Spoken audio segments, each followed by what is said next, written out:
Et Bel avait compris cela dans Jérémie. C'est pour ça qu'il est dit dans Jérémie 8:8, dans la Bible, parole de vie. Vous dites, nous sommes des sages. C'est nous qui possédons la loi du Seigneur. Donc, il y avait beaucoup de prêtres à cette époque. Les Occidentaux, ainsi de suite, les faux juifs, les chefs religieux, qui ont côtoyé les non-initiés. Ils pensaient qu'eux aussi étaient des prêtres. Ils ont commencé à prendre des récits, ils ont commencé à copier, falsifier l'histoire, changer des récits, des événements, ainsi de suite, changer même les couleurs, les noms. La colonisation est passée en Afrique, on vous a colonisé, vous dites, oh, il faut chasser le franc CFA. Bon, le franc CFA, il faut que chaque pays puisse avoir sa monnaie. Bon, d'autres vont lutter, l'indépendance, le pétrole, ils empêchent que l'Afrique se développe, ainsi de suite. Bref, il y a beaucoup de manifestations, ainsi de suite.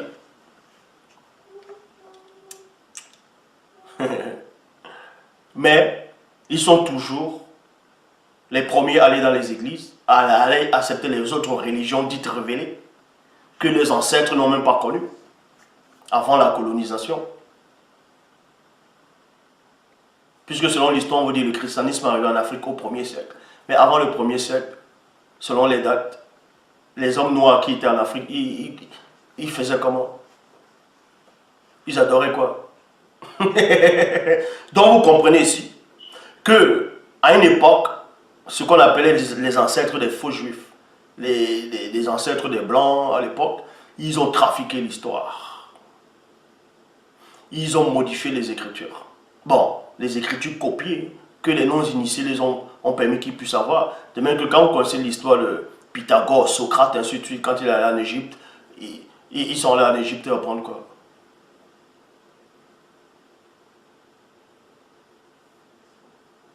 Qui les a initiés là-bas en Égypte?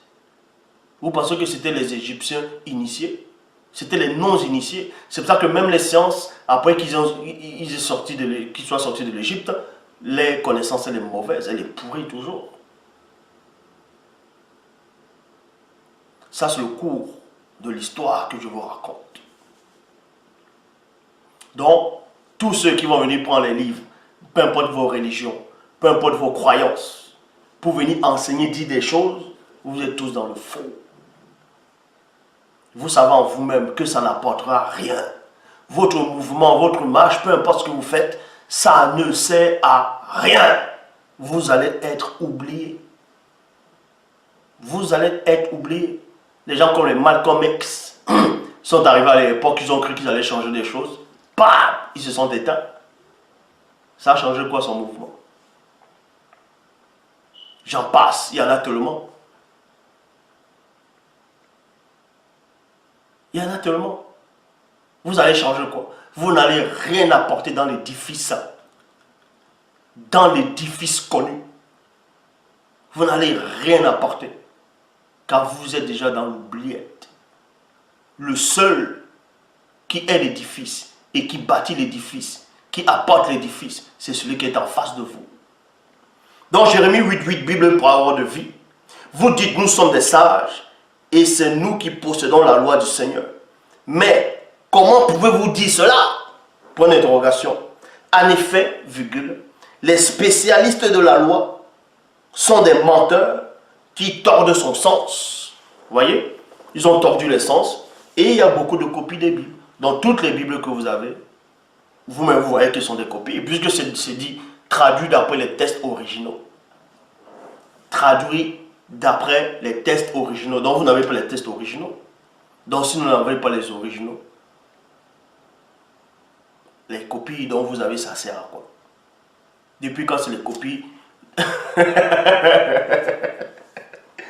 Bon, l'original et la copie. Vous pensez que c'est pareil?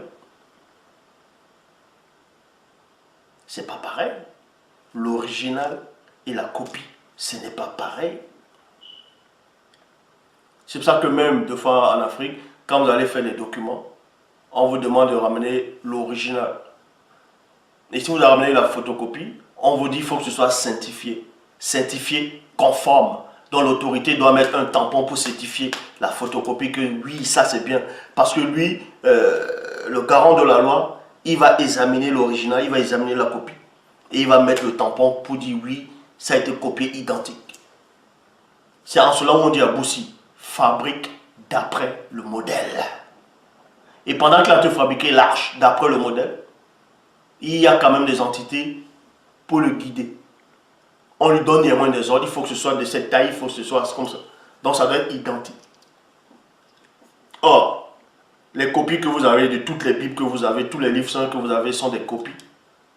Et c'est trafiqué vu qu'il y a des contradictions, des erreurs. Parce que vous-même, vous êtes des copies.